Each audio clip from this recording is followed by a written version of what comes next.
जर यूपीएस योजनेला कर्मचारी खुश असतात तेवढ्या मोठ्या प्रमाणात महाराष्ट्रातले कर्मचारी इथे उपस्थित झाले नसते। यूपीएस योजना म्हणजे काय आहे? आमच्या पगारातून 10% आणि साहेब तुम्हाला सांगू इच्छितो आता या यूपीएस योजनेमध्ये सरकारचा वाटा 8.5% केलेला आहे। 8.5% कशासाठी? कारण हा सगळा पैसा यूपीएस एनपीएसचा कुठे जातो? शेअर मार्केटमध्ये। आणि शेअर मार्केट कोणाचे? अदानी अंबानीचे आहे। त्यांना आपल्या सरकारी तिजोरीतून रक्कम देण्यासाठी ही एनपीएस यूपीएस योजना आणलेली आहे असा माझा सरळ आरोप या सरकारवर आहे।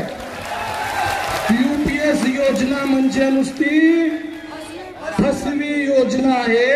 यूपीएस योजना म्हणजे नुसती गोल गोल फिरवणारी योजना आहे। म्हणून आम्हाला यूपीएस नको, आम्हाला काय पाहिजे?